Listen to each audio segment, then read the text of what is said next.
오늘은 누가복음 11장에 있는 말씀을 읽었습니다. 본문은 예수님의 제자 중 하나가 예수님께 기도를 가르쳐 달라고 요청을 하자 예수님께서 이렇게 하라라고 말씀하시면서 가르쳐 주신 내용입니다. 그래서 예수님이 가르쳐 주신 기도, 그래서 예가 기도라고 제목을 붙였어요. 우리가 말하는 주기도문, 로즈 프레이어를 얘기합니다. 특별히 세례 요한은 자기 제자들에게 기도를 가르쳐 주었는데 우리에게도 기도를 가르쳐 주세요라고 예수님 말씀하신 거예요. 예수께서는 기도를 가르치기 전에 먼저 기도하셨고 새벽 미명에 기도하셨고 한적한 곳에 가서 하나님 앞에 늘 기도했습니다. 또 40일 금식 기도로 공생애를 시작했고 또 하나님 앞에 사역을 감당하는 마지막 십자가 위에서까지 기도하시면서 운명하셨습니다. 예수님의 생애는 기도로 시작해서 기도로 마친 기도의 삶이었습니다. 그 예수님께서 우리에게 이제 가르쳐준 기도, 이 기도는 아주 짧은 내용이지만 이 말씀을 가르쳐주게 된 또 다른 배경이 있어요. 마태복음 6장을 한번 찾아보겠습니다. 마태복음 6장을 보시면은 5절에 예수님께서 이런 말씀을 하십니다. 또 너희는 기도할 때 외식하는 자와 같이 하지 말라 그랬어요. 그리고 나서 9절에 보면은 그러므로 너희는 이렇게 기도하라 말씀하십니다. 이렇게는 하지 말고 이렇게 해라 라고 말했는데 그때 이렇게 말씀하신 가장 큰 주의사항이 있습니다. 6장 1절인데 같이 한번 읽겠습니다. 사람에게 보이려고 그들 앞에서 너희 의를 행하지 않도록 주의하라. 그리하지 아니하면 하늘에 계신 너희 아버지께 상을 받지 못하느니라. 아멘. 예수께서 산상수훈의 말씀을 가르치시면서 제자들에게 특별히 주의사항을 줬습니다. 어떤 일이든지 좋은 일은 너희 의를 행하는 일들은 사람 앞에서 하지 말아라. 사람에게 보이려고 하지 말아라. 하늘에 계신 하나님 아버지 앞에서 하고 은밀한 중에 보시는 아버지 앞에서 해라. 그렇지 않으면 상을 받지 못한다 라고 말합니다. 그래서 2절부터 4절은 구제할 때도 나팔 불지 말고 오른손이 하는 걸 왼손이 모르게 하고 은밀하게 해라. 은밀한 중에 보시는 내 아버지께서 갚으시리라 그랬습니다. 그러면서 기도에 대해서 말씀할 때도 너희는 기도할 때 외식하는 자와 같이 하지 말아라. 외식하는 자와 같이 하지 말아라. 여기서 말하는 외식이라는 것은 밖에 나가서 뭐 밥 사 먹는 그 외식이 아니에요. 요즘 국가에서 긴급 재난금을 줘가지고 이 외식업체들이 잘 된다고 뉴스에 뜨던데 예전에 어느 권사님이 외식하지 말아라 그래서 평생 외식을 안 하셨다고 그런 에피소드가 있는데 여기서 말하는 그 외식은 그 외식이 아니고 위선 내지는 형식적으로 하나님 앞에 중심으로 섬기는 그런 신앙생활이 아니고 사람에게 보이려고 하는 거칠에만 하는 그런 외형적인 그런 형식만 갖춘 그런 자들을 얘기합니다. 특별히 바리새인들은 5절에 있는 것처럼 기도할 때 사람에게 보이려고 기도를 했고 그래서 위치가 회당과 큰 거리 어귀에 서서 기도하기를 좋아했다. 많은 사람들이 보는 그런 자리에서 하기를 좋아했다는. 그런데 예수님께서는 6절에 너는 기도할 때 내 골방에 들어가 문을 닫고 은밀한 중에 보시는 내 아버지께 기도하라 그랬습니다. 예수님께서 강조하신 기도는 항상 사람 앞에 하는 게 아니라 아버지 앞에 해야 한다. 하늘 아버지 앞에 해라 하는 거예요. 우리가 늘 신앙생활에서 많은 유혹을 받습니다. 그 유혹 중에 가장 큰 유혹이 뭐냐면 사람 앞에서 하는 거예요. 사람 앞에서. 사람이 볼 때 어떠할까? 다른 사람이 나를 어떻게 생각할까? 하는 사람 앞에서의 모든 걸 가지고 우리는 옳다 그르다 사람의 여론, 사람의 생각 거기에 귀를 기울이고 거기에 이제 많은 비중을 두고 살지만 주님께서는 한마디로 사람은 어떻게 생각하든지 아무 관계가 없다는 그런 차원에서 5절 끝에 가면 내가 진실로 너희에게 이르노니 그들은 자기 상을 이미 받았느니라. 예수님께서 진실로라고 얘기할 때는 그 다음에 굉장히 중요한 말이 나와요. 그렇게 사람에게 보이려고 큰 거리 어귀에 서서 기도하는 모든 사람들 자기 상을 이미 받았다. 그러므로 하나님께 응답받을 게 없다는 거예요. 그래서 받았다라는 헬라 동사는 아페코라는 동사를 쓰는데 이 말씀의 이 단어의 의미는 지불 완료, 계산 끝, 영수증 뭐 이런 말이죠. 이번 달에도 이제 사업하신 분들 연말정산하고 뭐 소득세 내고 이런 달인데 계산이 다 끝났단 말이에요. 끝난 걸 무슨 또 다시 계산할 게 있겠어요. 그래서 이 세상에서 모든 계산이 끝나면 하나님 앞에서는 계산할 게 없다. 그런 의미에서 그들은 자기 상을 이미 받았다 그랬습니다. 또 6절에도 은밀한 중에 보시는 내 아버지께서 갚으실 것이다. 그러므로 하나님의 갚으심을 믿는 거예요. 우리가 8대 확신을 얘기할 때도 마지막 중요한 확신 중에 하나는 상주심을 믿습니다. 상주심을 믿습니다. 하나님께 나가는 자는 반드시 그가 계신 것과 또한 그가 자기를 찾는 자들에게 상 주시는 이심을 믿어야 할지니라. 믿어야 할지니라. 우리가 분명 이런 믿음을 갖는다면 기도할 때 은밀한 중에 보시는 아버지 앞에 기도하고 외식하는 자처럼 사람 앞에 서지 않는다는. 그러므로 사람 들으라고 하는 기도가 돼서는 안 된다. 우리가 예배 시간에도 마찬가지입니다. 우리가 하나님 앞에 드리는 게 있습니다. 첫째는 찬양을 드리는 거예요. 두 번째는 기도를 하나님께 드리는 것입니다. 세 번째는 우리에게 허락하신 물질 중에 구별하여 예물을 드리는 거예요. 우리가 받는 건 뭐냐? 말씀을 받는 것입니다. 아멘? 말씀을 받는 거예요. 그러니까 우리가 은혜 받는 거는 뭘 통해서 받아야 돼? 말씀 통해서 받는 거고, 우리가 하나님께 영광을 돌리는 것은 기도를 통해서, 찬양을 통해서, 봉헌을 통해서 하나님께 영광을 돌리는 거예요. 그러니까 우리가 이제 뭐 인사말로 하는 말도 있겠지만 혹시 뭐 오늘 기도하신 장로님, 권사님들 있으면 은혜 받았습니다. 그렇게 말씀하시면 조금 안 맞는 거예요, 이게. 그러니까 하나님 앞에서 나도 그 기도에 동참해서 진실로 마음을 모아서 기도를 드렸습니다. 이렇게 인사를 해야 되는 거지. 은혜 받는 거는 하나님 주신 것을 받는 거잖아요. 우리가 하나님께 드리는 거예요. 찬양도 드리는 것, 기도도 드리는 것, 봉헌도 드리는 것. 대상은 누구에게? 아버지께. 아버지 하나님께 드리는 거예요. 그러므로 하나님께 드리는 것은 하나님께 드리는 거란 말이에요. 그런 차원에서 예수님께서 강조하고 계십니다. 또 하나의 주의사항은 뭐냐면 7절에 보면 또 기도할 때 이방인과 같이 중언부언하지 말아라 그랬습니다. 여기 중언부언이라는 말은 의미 없는 말을 되풀이 반복하는 거예요. 거듭 중자를 써가지고 주저리 의미 없는 말을 반복하는 거예요. 그래서 왜 그렇게 중언부언을 하냐? 그러면 그들은 말을 많이 하여야 들으실 줄 생각한다 그랬습니다. 그렇지만 말이 많든지 적든지 우리가 한마디 하면 되는 거죠. 아들이 엄마 용돈 주세요 문자를 보낼 때 10줄 미만이면 안 주고 10줄이 넘어가면 주고 그러시나요?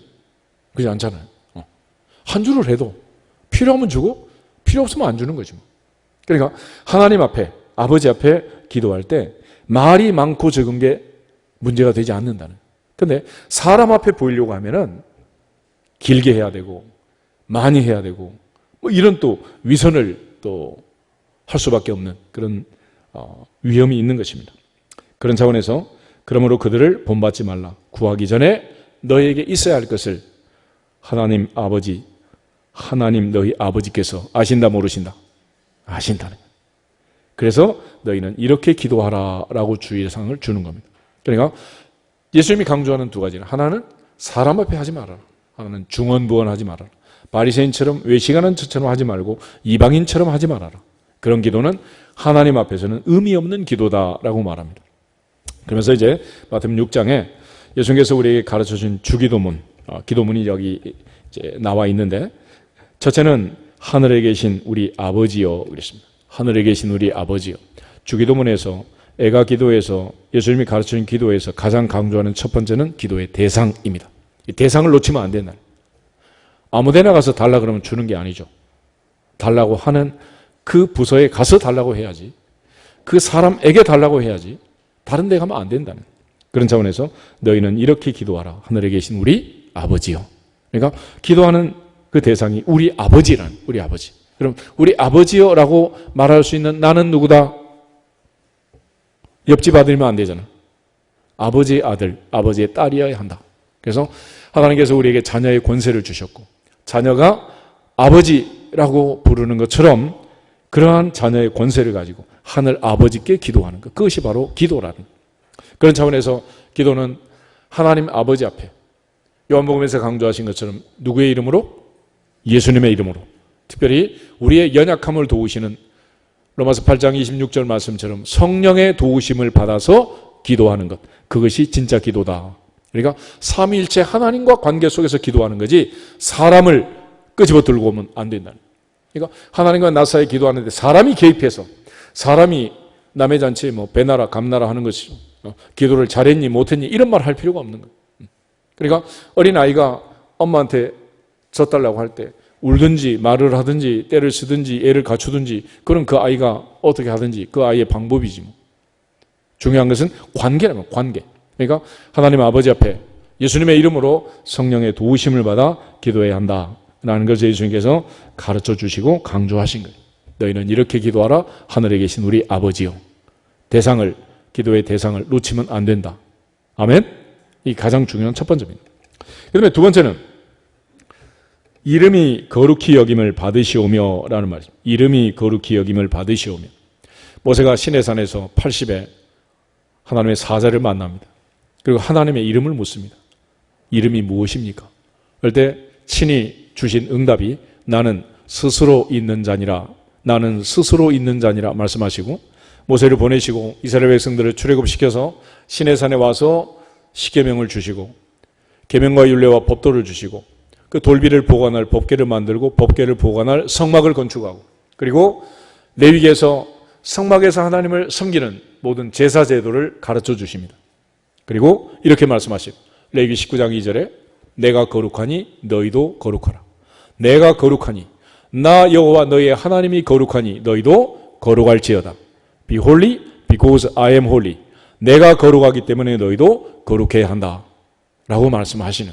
그러니까 하나님의 이름이 거룩히 여김을 받으시오며 하나님의 이름이 거룩히 여김을 받으려면 우리는 어떤 사람 돼야 돼요?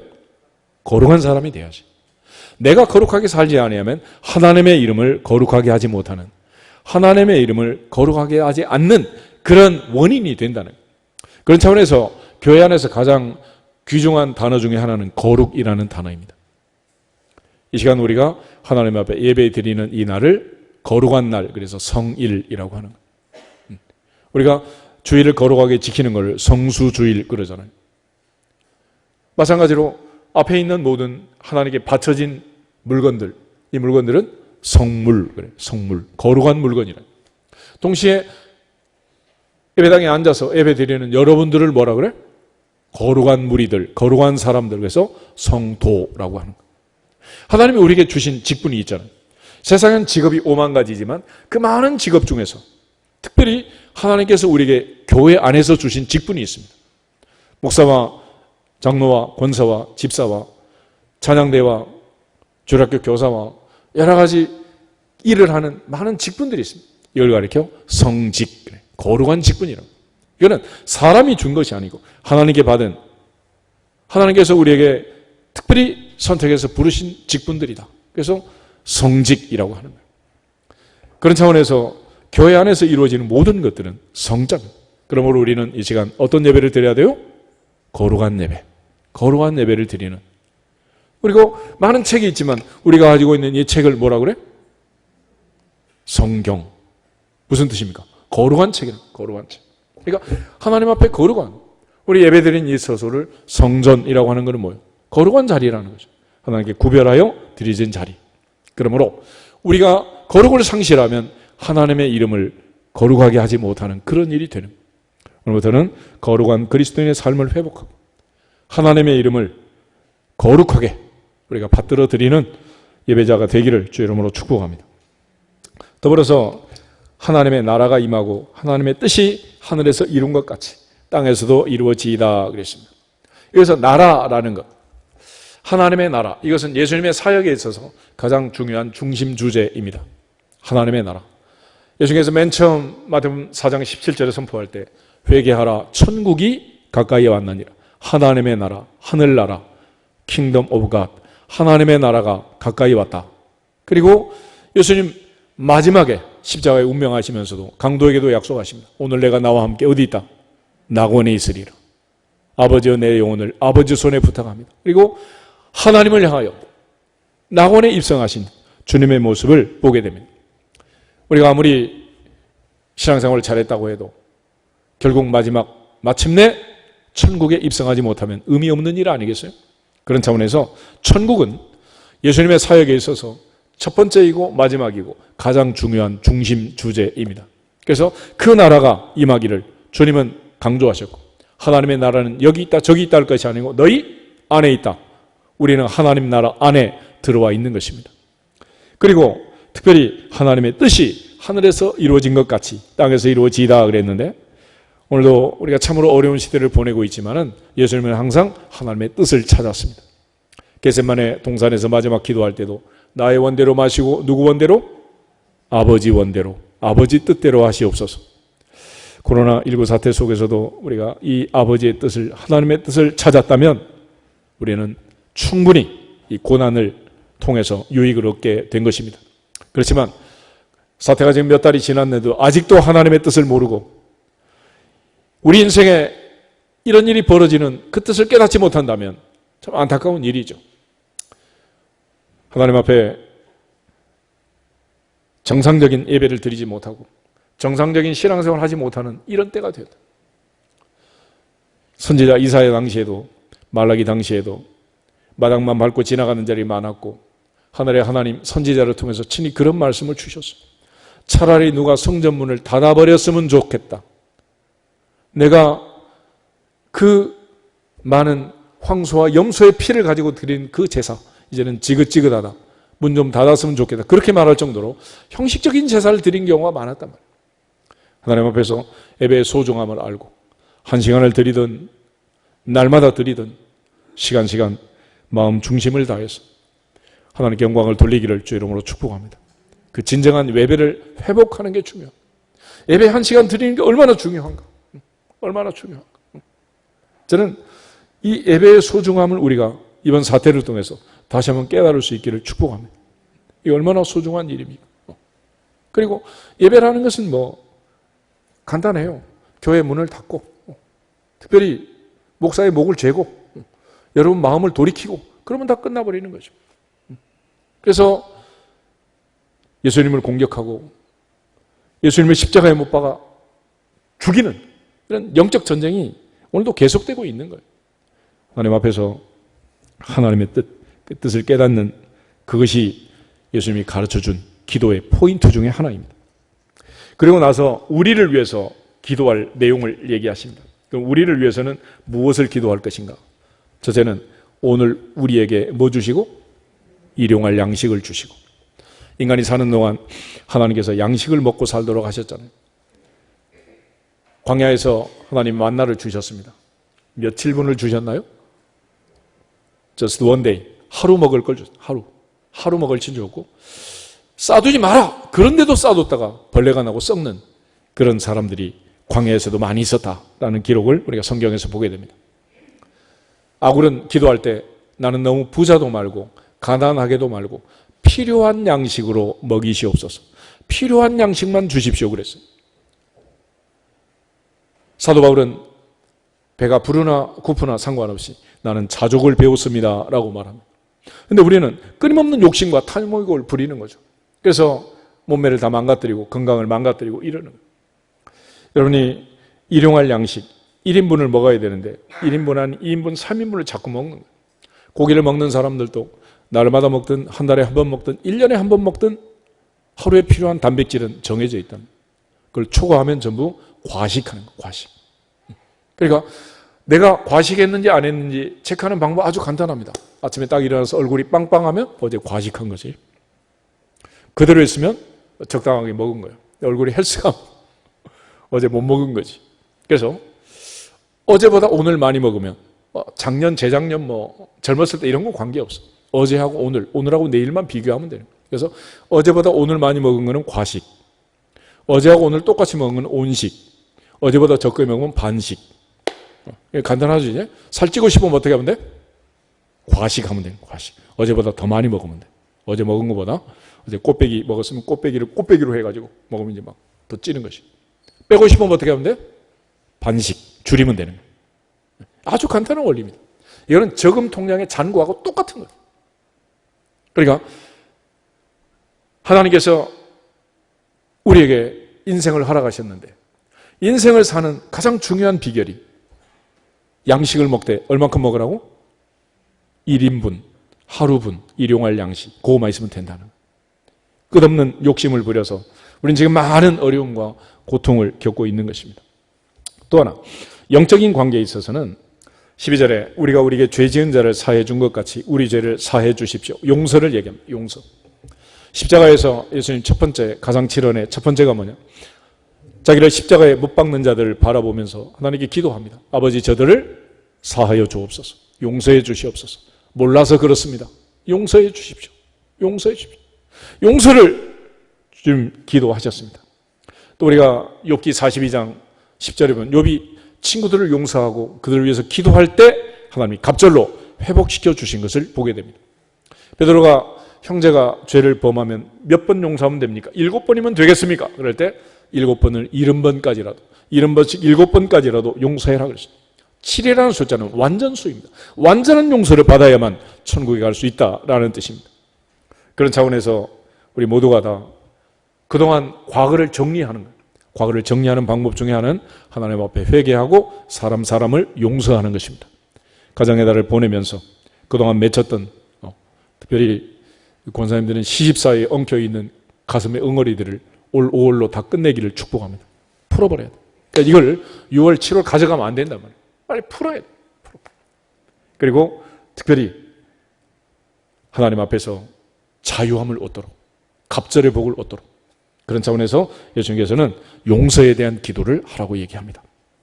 또 하나는 마지막으로 이제 우리를 시험에 들게 하지 마시고 다만 악에서 구하시옵소서 그랬습니다. 이 시험이라는 것은 테스트가 아니고 템테이션, 유혹, 미혹을 얘기합니다. 사탄은 우리에게 끊임없이 거짓과 교만으로 유혹하고 미혹하는 거예요. 사탄은 능력자가 아니라 미혹하는 자, 시험하는 자, 유혹하는 자라는 거예요. 마태복음 4장을 한번 찾아보겠습니다. 마태복음 4장에 보면 예수님께서 세례 받으시고 광야로 기도하러 가시는 장면인데 그중에 1절부터 3절 말씀을 같이 한번 보겠습니다.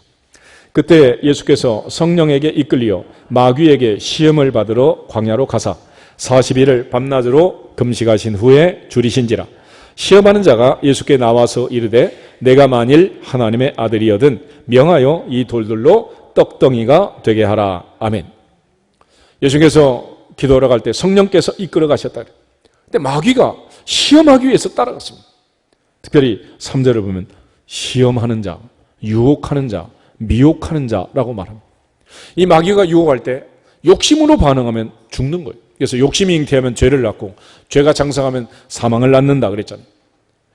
온갖 좋은 은사와 온갖 좋은 선물은 위로부터 빛들의 아버지께로부터 내려온다. 그러므로 하나님 앞에서 주신 것을 기대하고 기다리고 기도하면서 좋은 것들 받아 누리기를 주의 이름으로 축복합니다. 내가 욕심부려 취하면 그것 때문에 망하게 된다라는 거예요. 그래서 오늘도 시험에 들게 하지 마옵시고 Lead us not into temptation, 유혹에 빠지지 않게 하시고 라는 기도를 하라는 거예요. 여러분 기도할 때 반드시 이 구절을 빼시면 안 됩니다. 오늘도 내 남편도 이 유혹에 빠지지 않게 하시고 내 아내도 이 유혹에 빠지지 않게 하시고 내 아들도 이 유혹에 빠지지 않게 하시고 내 딸도 이 유혹에 빠지지 않게 하시고 할렐루야. 우리를 이 유혹에 빠지지 않도록 시험에 들지 않도록 기도하시고 모든 악으로부터 우리를 건져달라고 Deliver us from evil. 이 모든 악한 사탄의 계략, 계책, 이 악한 자의 이 유혹과 미혹에서부터 우리를 건져달라고 기도하라는 것. 예수님께서 우리를 위해 기도할 때 첫째는 육체를 위하여 일용할 양식, 또한 하나님과 우리 사이, 사람과 사람 사이 관계를 위해서 회개와 용서를 말씀하시고 더 이상 죄 짓지 말라는, 예수님께서 병자들을 고치고는 반드시 덧붙이는 말씀입니다. 가서 다시는 뭐 하지 말라? 죄 짓지 말라. 그런 차원에서 더 이상 시험에 들지 말고 더 이상 악에 빠지지 말고 악으로부터 우리를 건져 주시옵소서.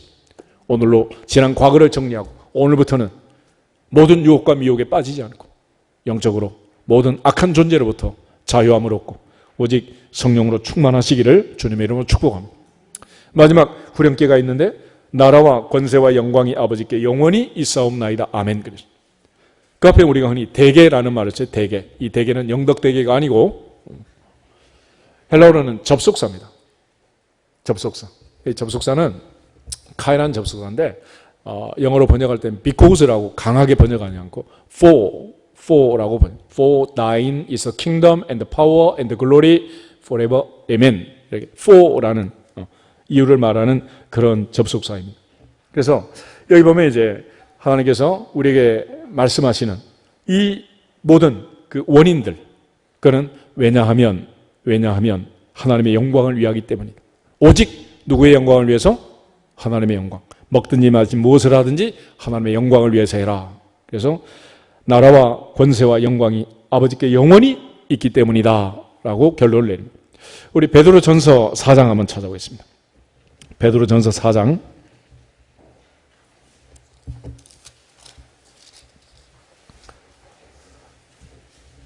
11절에 보면 거기 대개라는 말이 있어요. 대개. 같이 한번 읽어보겠습니다. 11절. 만일 누가 말하려면 하나님의 말씀을 하는 것 같이 하고 누가 봉사하려면 하나님이 공급하시는 힘으로 하는 것 같이 하라.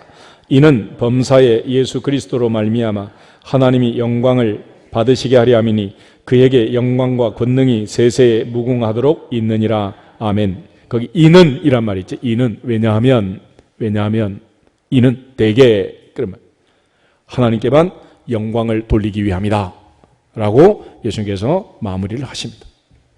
그런데 이러한 그 주기도문을 오늘 우리 누가복음 11장에 이제 펴시면은 누가가 다시 이제 본문을 기록합니다. 그런데 누가의 이 기록을 보면 마태의 애가 기도, 예수님이 가르쳐준 주기도문보다 짧은 강조점이 정리가 되어 있어요. 특별히 2절에 보면 너희는 기도할 때 이렇게 하라. 아버지여. 가장 중요한 포인트는 누구한테 하는 거다? 아버지께 하는 거다. 기도는 누구에게? 아버지 앞에. 그러면 아버지 앞에 기도하려면 나는 하나님의 자녀의 권세가 있어야 돼. 구약에서는 나는 그들의 하나님이 되고 그들은 내 백성이 된다. 이걸 가리켜 언약의 본질이라고 합니다. 예수님께서 이 땅에 오셔서 우리에게 가르쳐준 가장 중요한 진리 중에 하나는 하나님이 아버지라는 사실을 알려준 거예요. 아버지. 하나님 우리 아버지라는. 나는 너의 아버지가 되고 너희는 내 자녀가 된다. 영접하는 자, 곧 그 아들의 이름을 믿는 자들에게는 하나님의 자녀들은 뭐 주신다?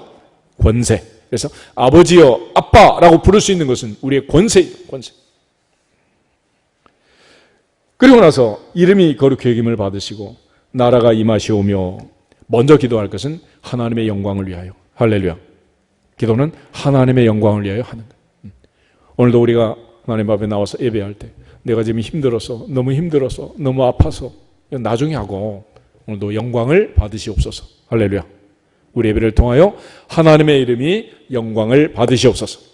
우리 찬양을 통해서도 기도를 통해서도 우리의 봉헌을 통해서도 하나님이 영광을 받으시옵소서. 하나님께 영광을 돌리는 거예요. 그래서 예수님께서 주기도문을 통해서 이 짧은 기도문을 통해서 순서를 얘기하는 거예요. 아버지 앞에 기도할 때 첫째는 아버지를 위하여. 아버지.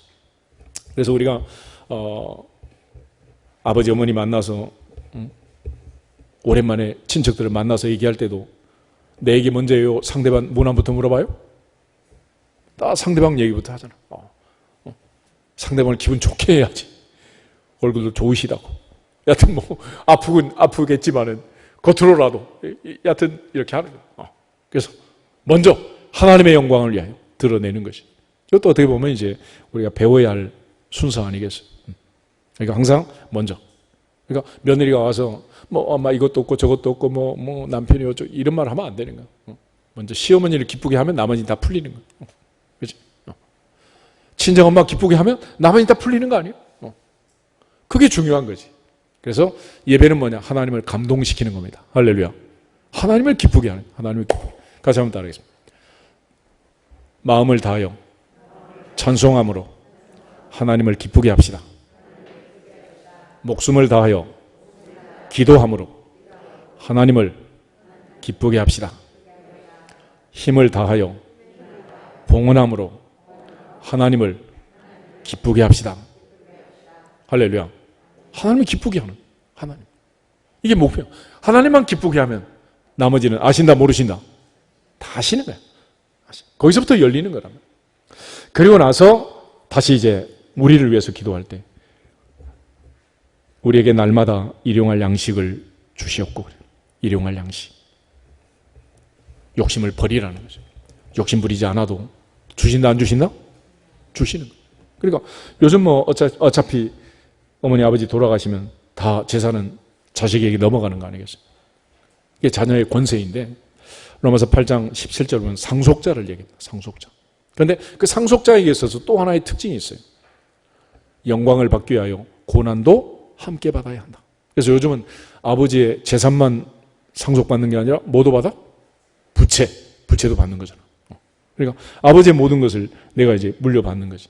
그런데 욕심 부리지 말라는 거예요. 욕심 부리지 말고 오늘 한날의 괴로움은 그날의 족하다. 그래서 항상 날마다 일용할 양식을 달라고 하나님께 기도하고 하나님께서 이 모든 것을 아심으로 하늘에서 만나를 주신 것처럼 우리가 무엇을 먹을까 마실까 입을까 염려하지 않도록 책임져 주실 것을 얘기하고 있습니다. 그런 차원에서 특별히 하나님 앞에서 마음을 비우면 되는 거예요. 그런데 기도에도 힘이 들어가고 욕심이 들어가면 안 된다. 야고보서 4장 2절에 너희가 얻지 못하면 구하지 아니하미요 구하여도 얻지 못하면 정욕으로 쓰려고 잘못 구합니다. 그런 말이 있잖아요. 그러니까 하나님께 기도할 때도 욕심 부리면 된다 안 된다? 안 된다는 거예요. 안 돼. 그리고 4절에 다시 얘기합니다.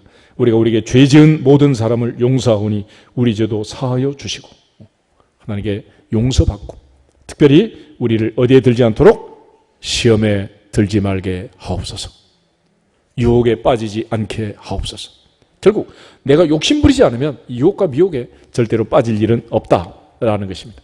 그런데 이러한 예수님이 가르쳐준 짧은 기도, 10초면 끝나는 이 기도를 통해서 예수님이 강조하고 싶은 또 하나의 내용이 있어요. 그게 바로 이제 누가복음 11장 5절부터 나와 있는데 5절에 보면 또 이르시되 그러면서 예를 들어 예전에 이제 여름이 또 오고 있는데 할머니나 어머니들이 살던 그때는 여름 손님은 호랑이보다 무섭다 그런 말이 있어요.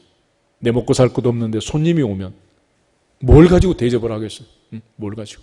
그런데 지금 한밤중에 옆에 친구가 왔는데 자기 집에 손님이 왔다는 거예요. 손님이 왔는데 대접할 게 없으니 좀 빌려달라 이런 요청을 하고 문을 두드리는 거예요. 여기에 대해서 예수님 말씀은 그 문이 열리겠느냐 열리지 않겠느냐라는 질문을 하는 거예요. 그런데 열릴 수도 있고 열리지 않을 수도 있다는 건데 열리지 않는 경우는 뭐냐? 프렌십, 친구, 벗댐 그런 관계에서는 절대로 열릴 수가 없다는 거예요.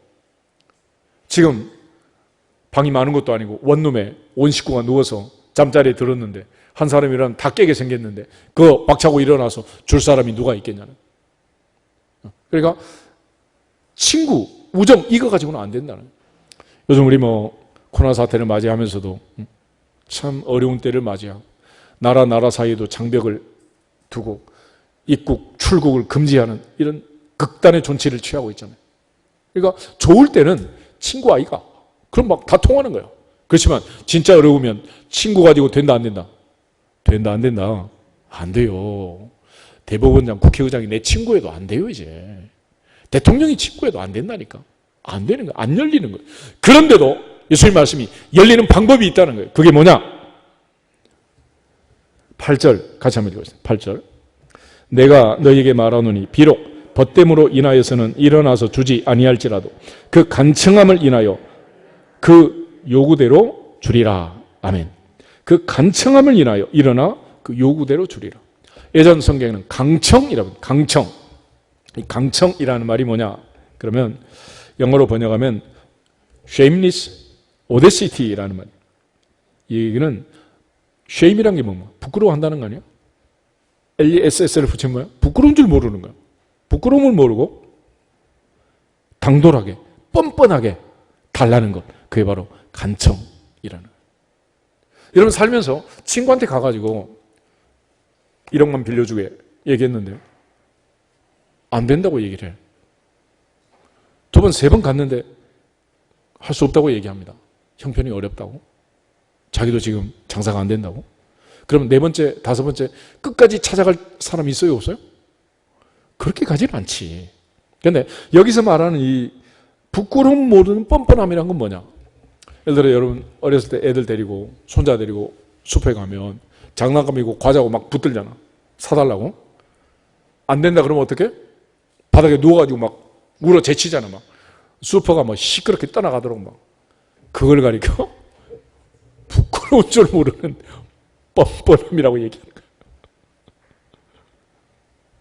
하나님께 기도할 때, 아버지 앞에 기도할 때, 그때는 뻔뻔해도 된다는 거예요.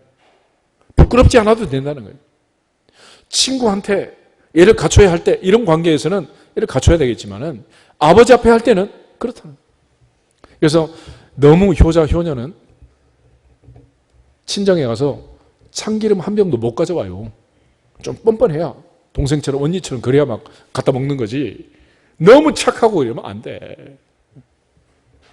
하나님 앞에서 기도할 때 너무 애를 갖추고 막 그러면 안 되는 거예요. 인디안들은 기도할 때, 오늘 비가 좀 내리는 날인데 비가 안 와서 비를 달라고 기도할 때 하나님 앞에 기도하면 한 번도 실패하지 않는데, 이유는 딱 한 가지. 그들은 한 번 기도하면 비가 올 때까지 기도한다는 거예요. 하나님께 기도하려면 주실 때까지 하라는 거예요. 할렐루야. 그걸 가리켜 간청이라는 간청. 그러니까 지금 다 문이 닫혔습니다. 그 문을 누가 열겠어? 아무도 열 수 없지. 지금 새벽 2시에 문을 두드려요. 누가 열어주겠냐고. 그런데 아무리 흥부든 놀부든 선량한 사람이든 악한 사람이든 새벽 2시에 문 열 수밖에 없는 관계가 있어요. 군대 간 아들이 새벽 2시에 와서 문을 두들겨. 열어줘야 돼. 지금 잠자고 있으니까 날 밝으면 오라 그래야 돼. 어떻게 해야 돼? 그걸 가리켜 간청이란 간청. 부끄러움을 모르는 뻔뻔함. 그런 두들기는 권세를 가지고 두드린 녀석이 바로 자녀라는 거예요. 자녀. 그래서 그 어떤 사람도 자식 이기는 부모는 있다 없다? 있다 없다? 자식도 못 이기면서 맨날 목사님만 이겨먹으려고 막 난리를 치잖아요. 이게 예수님께서 가르쳐준 주기도문의 가장 중요한 핵심 중에 하나예요. 그러니까 주기도문 얘기하고 나서 예수님이 이 비유를 지금 듭니다. 그러면서 이게 어느 정도로 확실한가를 삼중 강조로 다시 말씀하셨어요. 그래서 그 다음에 보면 9절에 구하라 찾으라 문을 두드리라 구하는 이마다 찾는 이는 두드리는 이에게 라고 말씀하시면서 반드시 열린다 안 열린다? 열린다. 누가 두드리면 열린다?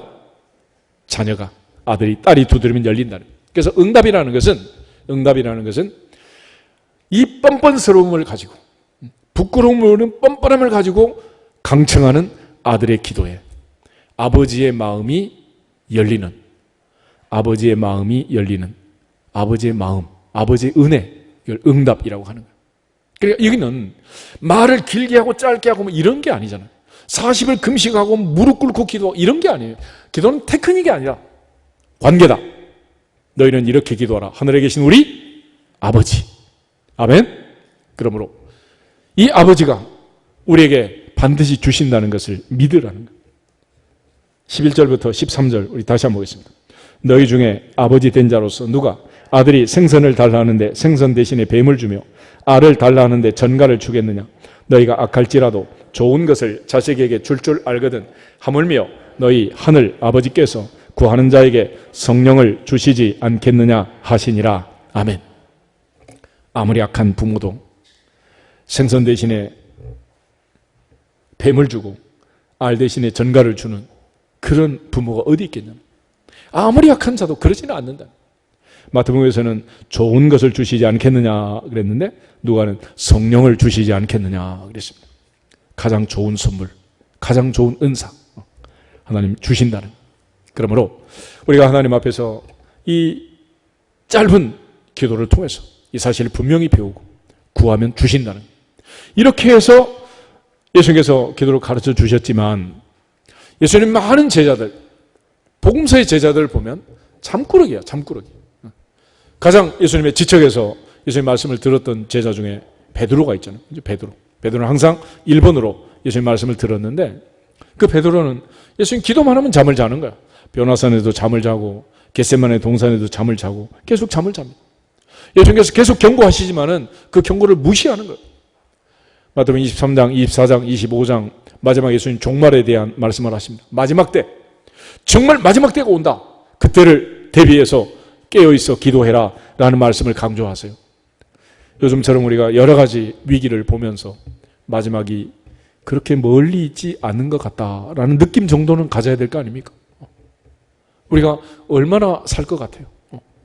아무리 무슨 보험을 들고 뭘 해놨다고 해도 그거는 단 한 가지, 오래 산다는 조건이 확실할 때 가능한 거지. 오늘 죽으면 너의 쌓아둔 모든 것이 누구의 것이 되겠느냐. 어리석은 자요. 그랬잖아요. 하나님 앞에서 모두가 다 이 베드로를 보면은 이 얼마나 많이 변화되는 걸 알 수 있는데, 특별히 베드로는 예수님이 살아있을 때는 늘 잠꾸러기 했습니다. 그런즉 깨어있으라. 너희는 그날과 그때를 알지 못한다. 언제가 마지막일지 모른단 말이에요. 그러므로 깨어있으라. 할렐루야. 우리의 마지막이 언제일지 누가 알겠습니까? 이번 사태로 인해서 거의 30만 명이 죽어갔다. 그 중에 안 들어간 건 천만 다행이지만 그 중에 하나가 내가 될 수 있고 내 부모, 내 형제가 될 수도 있단 말이에요. 가장 사랑하는 사람이 지금 세상을 떠나는데도 장례도 제대로 못 치르는 이런 응급 상황들이 지금 지속되고 있는 안타까운 상황인데, 예수님께서 마지막 십자가의 죽음을 앞에 두고도 1시간만 기도하자 그러죠. 그런데도 베드로는 잠꾸러기 했습니다. 그러니까 우리가 이 가르침을 받는다는 이거 가지고는 이게 의미가 없어요. 의미가. 중요한 것은 습관이 되도록 실습하고 무릎을 꿇고 진짜로 기도하고. 할렐루야. 기도는 가르치고 배우는 게 아니라 무릎을 꿇고 진짜로 하는 것이다. 할렐루야. 그게 기도라는 거예요. 그러니까 예수님께 저자직강으로 직접 기도를 배웠지만 복음서에서는 변화가 없어요. 그런데 언제 변화가 되었느냐? 사도행전 1장 한번 찾아보겠습니다. 사도행전 1장. 누가의 후편, 누가가 쓴 전편은 누가복음이고 후편은 사도행전인데, 사도행전 1장 12절부터 14절을 같이 한번 보겠습니다. 제자들이 감람원이라 하는 산으로부터 예루살렘에 돌아오니 이 산은 예루살렘에서 가까워 안식일에 가기 알맞은 길이라. 들어가 그들이 유하는 다락방으로 올라가니 베드로, 요한, 야고보, 안드레와 빌립, 도마와 바돌로메, 마테와 및 알페의 아들 야고보, 셀로딘 시몬, 야고보의 아들 유다가 다 거기 있어 여자들과 예수의 어머니 마리아와 예수의 아우들과 더불어 마음을 같이하여 오로지 기도에 힘쓰더라. 아멘. 예수님 승천하시고 나서 베드로가 했던 일은 오로지 기도에 힘쓰다.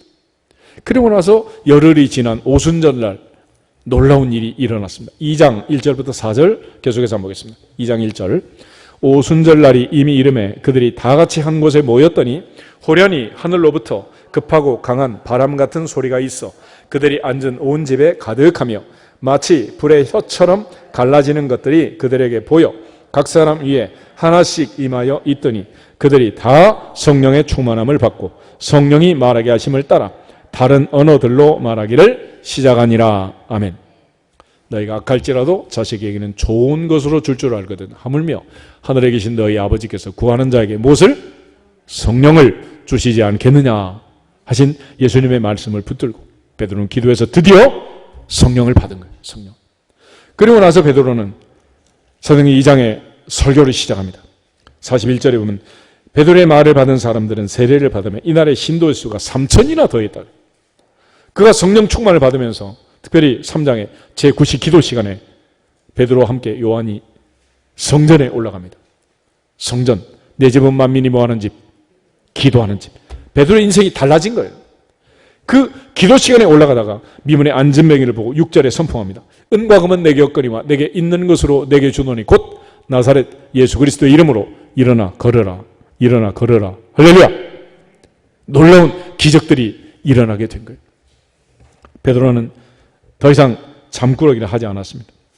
그리고 우리가 잘 아는 것처럼 사도행전 6장에 과부들의 원망이 있을 때 우리는 오로지 기도하는 일과 말씀 사역에 힘쓰리라. 그러면서 말씀과 기도로 과부들의 원망을 잠재우고 초대교회가 더욱 부흥하는 그런 기도의 사람으로 변화가 되었어요.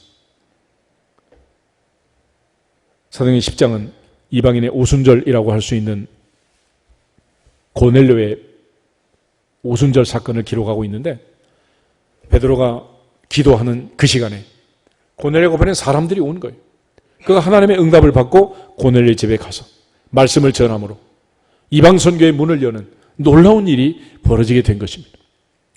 이 잠꾸러기가 능력의 사도로 사도행전에 초대교회를 세우는 이방 선교의 문을 여는 위대한 사도가 된 것은 오로지 기도, 오로지 기도, 오로지 기도, 그 기도에 있었답니다.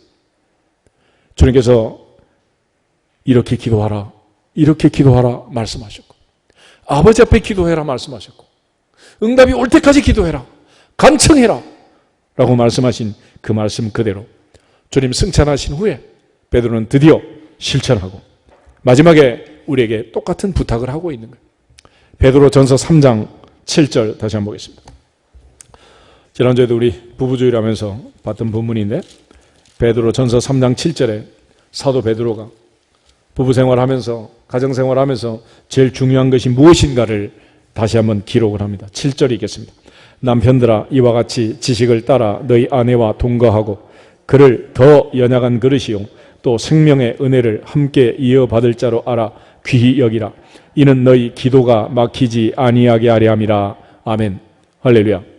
베드로의 인생에서 가장 중요한 것은 뭐가 막혀야 된다? 기도가 막히면 기도.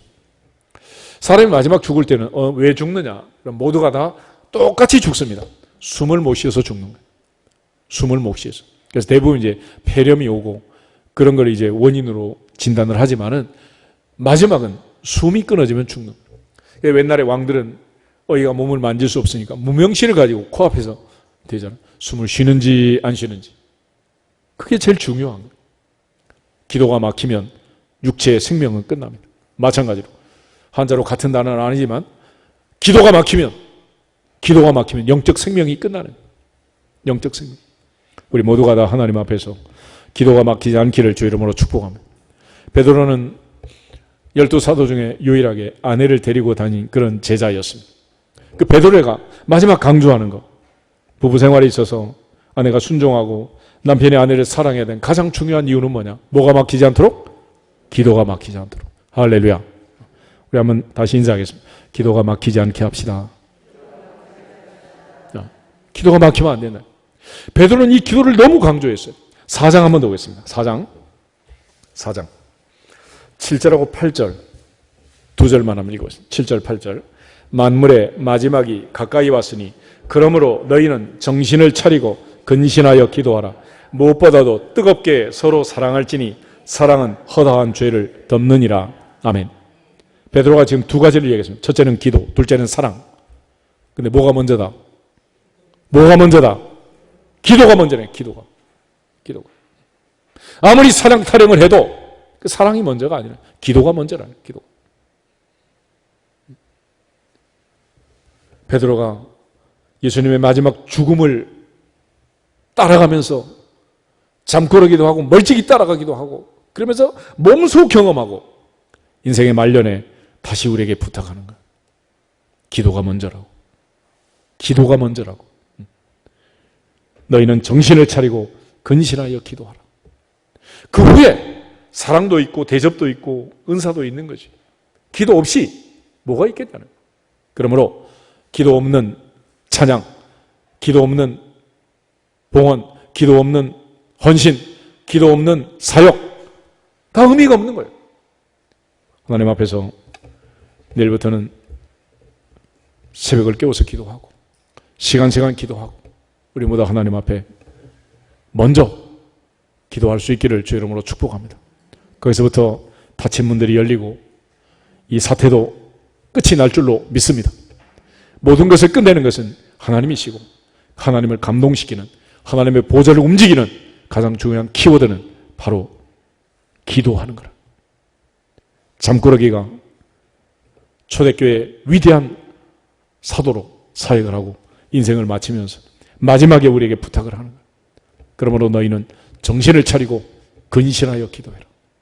기도하다 잠들면 큰일 난다는 거야. 왜 그게 문제가 되느냐? 5장 한번 더 보겠습니다. 5장 7절 8절 9절, 3절만 보겠습니다. 너희 염려를 다 주께 맡기라. 이는 그가 너희를 돌보심이라. 근신하라, 깨어라. 너희 대적 마귀가 우는 사자같이 두루 다니며 삼킬 자를 찾나니 너희는 믿음을 굳건하게 하여 그를 대적하라. 이는 세상에 있는 너희 형제들도 동일한 고난을 당하는 줄을 알미라. 아멘. 마귀가 우는 사자같이 두루다니며 삼킬 자를 찾아다니고 있다. 하나님 앞에서 마귀를 대적하고 물리치고 승리할 수 있는 유일한 비결은 오직 기도, 오로지 기도, 오로지 기도. 할렐루야. 우리 모두 다시 한번 신앙생활의 가장 중요한 영적 호흡을 열고 기도하고 하나님의 보좌를 움직임으로써 하나님의 약속하신 영적 전쟁에서 반드시 승리할 수 있기를 주님의 이름으로 축복합니다. 우리 다시 한번 인사하고 기도하겠습니다. 기도가 먼저입니다.